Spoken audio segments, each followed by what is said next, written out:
नमस्कार दोस्तों, मैं डॉक्टर कविता सोनी स्वागत करती हूँ आपका सोनी होम्योपैथी क्लिनिक के इस यूट्यूब चैनल में। आज हम बात करेंगे बच्चों में होने वाले सर्दी जुकाम खांसी के बारे में। हम में से कोई भी छोटे बच्चों को एलोपैथिक मेडिसिन एंटीबायोटिक्स वगैरह नहीं देना चाहते हैं। वैसे तो हम बड़े भी नहीं लेना चाहते हैं, लेकिन छोटों को तो हम दे भी नहीं पाते हैं और देना भी नहीं चाहते हैं।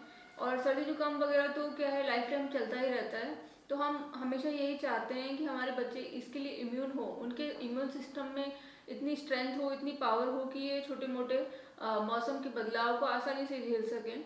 और हर बार मौसम बदलने पर या महीने 2 महीने में उनको जो सर्दी जुकाम वगैरह ना हो।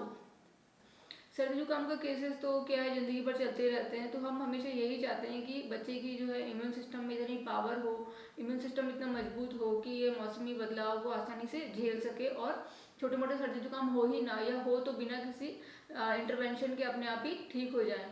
ये करने के लिए हमें कुछ इंपॉर्टेंट पॉइंट्स को ध्यान में रखना होगा, तो उसके बारे में हम आज बात करेंगे। इसमें पहला जो हम कर सकते हैं वो है स्टीम। बच्चा खुद तो स्टीम लेगा नहीं, क्योंकि बच्चे को नहीं पता कि कैसे स्टीमर के पास बैठना और कैसे स्टीम लेना है, और छोटे बच्चों को स्टीमर के पास बैठाना सेफ भी नहीं है। इसके लिए आप ये कर सकते हैं कि गीज़र चला के छोड़ दें। उसके बाद जब तेज़ गर्म पानी हो जाए तो 1-2 बाल्टी गर्म पानी बाथरूम में भर के रख दें और बाथरूम का गेट बंद कर दें। वो गर्म पानी से इतनी भाप बनेगी कि पूरे बाथरूम में भाप हो जाएगी, स्टीम हो जाएगी। फिर आप बच्चे को बाथरूम में लेके जाएं, या तो बच्चे को गुनगुने पानी से आप नहला दें, या ऐसे ही बच्चे के साथ थोड़ी देर बैठें, खेलें बाथरूम में। उससे क्या होगा कि बच्चे के इनहेलेशन के साथ स्टीम अपने आप अंदर जाएगी और स्टीम से जो फ़ायदा होना है वो आपको मिल जाएगा। इसके अलावा फ्रेंड्स, जो लेडीज़ बच्चों को ब्रेस्ट फीड करवा रही हैं, उन्हें जो है ब्रेस्ट फीड बिल्कुल रोकना नहीं है, वो ब्रेस्ट फीड करवाएं, क्योंकि मदर्स मिल्क में एंटीबॉडीज़ होती है जो कि इम्यून सिस्टम को मजबूत बनाती है और छोटे मोटे इन्फेक्शन से लड़ने की क्षमता देती है। इसलिए अगर बच्चा मिल्क नहीं ले रहा है तो आप मिल्क एक्सट्रैक्ट करके पिला सकते हैं। इसके अलावा अगर आप सलाइन वाटर कुछ नहीं होता है, थोड़ा सा हल्का सा 1 चुटकी नमक अगर आप 20 ml पानी में डालेंगे तो वो सलाइन वाटर बन जाएगा।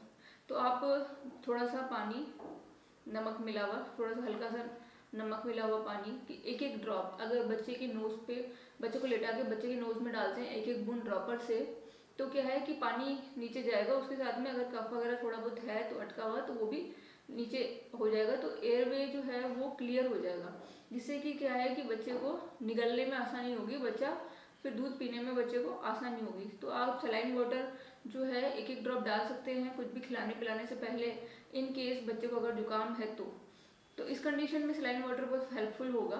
तो आप वो बच्चे को जो है ब्रेस्ट फीड जरूर करवाएं। जो बच्चे मदर्स मिल्क लेते हैं वो वैसे भी काउ मिल्क या फॉर्मूला पे जो बच्चे रहते हैं उनके मुकाबले में बहुत ही कम बीमार पड़ते हैं। इसके अलावा आप जायफल यूज़ कर सकते हैं। जायफल घिस के जो है हल्का सा पानी में मिला के आप बच्चे को दे सकते हैं। अगर बच्चे को टेस्ट अच्छा ना लगे तो आप थोड़ी सी चीनी भी मिला सकते हैं साथ में। तो कैसे भी दूध में मिला के दे सकते हैं। तो ये जायफल अगर आप वैसे भी रोज़ देते हैं तो भी कोई नुकसान नहीं है, इसकी क्वांटिटी बहुत कम रखी जाती है। और अगर बच्चे को जुकाम खांसी है उस कंडीशन में तो आप रोज़ दे ही सकते हैं। नेक्स्ट है फ्रेंड्स, अगर बच्चे को जुकाम है तो एक हल्का पतला सा तकिया या आप किसी चादर को भी 3-4 लेयर फोल्ड करके गर्दन के नीचे, सर के नीचे लगा सकते हैं, जिससे कि जो है बच्चे का सर हल्का सा उठा हुआ रहे। क्योंकि बिल्कुल सीधा बिना तकिए के सोने से तो एकदम नाक बंद होने जैसा फील होता है। अगर आपको भी कभी जुकाम हुआ है तो आपने भी फील किया होगा कि तकिया, आप 2-2 तकिया लगा लेते हैं। तकिया ज़्यादा ऊंचा सर रखने से जो है थोड़ा सा एयरवे कंस्ट्रिक्ट नहीं होता है, तो बच्चों में भी यही चीज़ होती है इसलिए। और बच्चों को आप करवट पे सुलाएं, जिस तरह से हम करवट पे सो के हमें अच्छा लगता है, वैसे बच्चों को भी जब आप करवट पे सुलाएंगे तो कम से कम उसका लेफ्ट या राइट एक जो है नॉस्ट्रिल क्लियर रहेगा और बच्चे को सांस आता रहेगा। तो ये आप जरा ध्यान रखें। नेक्स्ट है फ्रेंड्स मसाज। बच्चे को आपको डेली मसाज आप करते ही होंगे, लेकिन जुकाम कंडीशन, खांसी की कंडीशन में भी आपको बच्चे को रोज़ जो है तेल या देसी घी की मसाज करनी है। और रात को भी सोते समय बच्चे के तलवे पे, हथेलियों पे और सर पे, बालों पे, इन पे आप हल्की हल्की सी मसाज कर दें। हथेलियों तलवों पे तो ज़रूर ही कर दें। कुछ लोग जो है सरसों के तेल में लहसुन और अजवाइन वगैरह गर्म करके वो तेल फिर ठंडा करके छान कर फिर वो तेल से मसाज करते हैं। कुछ लोग तिल्ली के तेल से मसाज करते हैं, कुछ लोग डाबर लाल तेल से मसाज करते हैं, कुछ लोग घी से मसाज करते हैं। तो देख लीजिए आपके जैसे सुविधा हो उस हिसाब से आप कर सकते हैं, लेकिन मसाज जरूर करें। ऐसा नहीं है कि एक पर्टिकुलर तेल नहीं है तो हम मसाज नहीं करेंगे। Actually massage itself he is very beneficial. अगर आप सूखी मसाज भी करते हैं तो उसका भी एक रोल होता है। तो अगर आप तेल से तलवे और हथेलियों में ज़रूर मसाज कर दें, इससे बच्चे के शरीर में थोड़ी गर्मी हीट डेवलप होती है और कफ जो है वो पिघलता है ना। तो कोई भी अगर कंस्ट्रिक्शन होगा तो मसाज करने से वो क्लियर हो जाता है। तो अगर आप छाती पे मसाज कर रहे हैं, पीठ पे मसाज कर रहे हैं, हथेलियों पे, तलवों पे, आप रात को सोते समय ज़रूर मसाज करें और सुबह भी आप मसाज कर सकते हैं। कुछ लोग जो है धूप में मसाज करना पसंद करते हैं, तो अगर आपके घर में धूप आती है तो आप धूप में मसाज कर सकते हैं, हल्की धूप में मसाज कर सकते हैं। फिर थोड़ी देर बाद आप बच्चे को बात करा दें। बच्चे को आपको नहलाना जरूर है। कुछ लोग जो है जुकाम की कंडीशन में 3-3 दिन बच्चे को नहलाते नहीं है कि बच्चे को बढ़ जाएगा जुकाम, बच्चे को फीवर भी आ सकता है, ऐसा सोच के वो नहलाते नहीं है। आप खुद सोचिए, आपको जुकाम की कंडीशन में कि आप नहाना बंद करते हैं, तो फिर आप बच्चे का नहाना क्यों बंद कर देते हैं? बच्चे को आप रोज़ नहलाएं। अगर आप उसको 100 या 101 तक भी फीवर है, उस कंडीशन में भी नहलाना बिल्कुल सेफ है। आप गुनगुने पानी से थोड़ी देर के लिए बच्चे को नहला सकते हैं। और वैसे भी एकदम से प्रेशर हम डाउन नहीं कर रहे हैं, बच्चे को नहला रहे हैं तो आप एकदम से उसका पूरा शरीर गीला ना करें।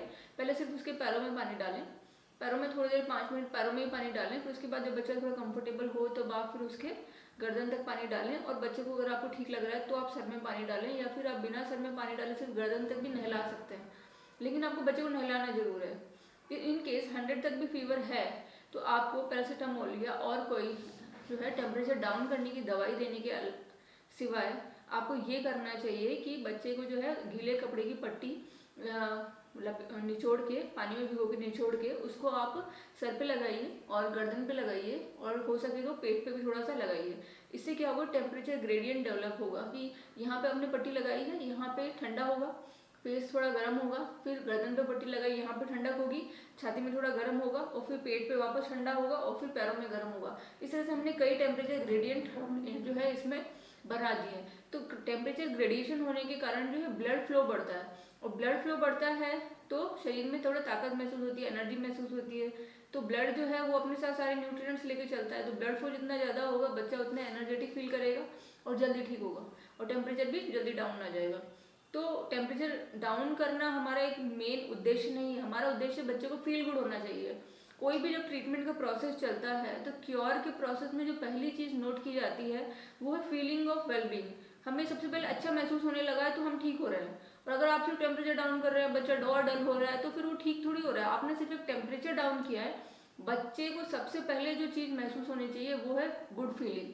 बच्चा अगर अच्छा महसूस कर रहा है, बच्चे के चेहरे पे थोड़ी स्माइल आ रही है, बच्चा थोड़ा खेल रहा है, बच्चे की एक्टिविटी थोड़ी पहले से बढ़ रही है, डलनेस थोड़ी कम हो रही है, फूड के लिए, फूड इंटेक करने के लिए, खाना खाने के लिए उसके मन में कुछ इच्छा हो रही है, इसका मतलब वो बेटर जा रहा है। ये पहला साइन होता है क्योर का, ना कि टेम्परेचर डाउन करना या थोड़ा सा टेम्परेचर कम हो गया तो ये क्योर का साइन है। क्योर का साइन कभी भी टेम्परेचर कम होना नहीं होता है। क्योर का साइन होता है डलनेस कम होना, एक्टिविटी इंक्रीज होना, बच्चे को फील गुड होना। और वो तो आप बच्चे को देख के ही पता लगा सकते हैं, उसके लिए आपको कोई टेम्परेचर, कोई थर्मोमीटर की ज़रूरत नहीं है।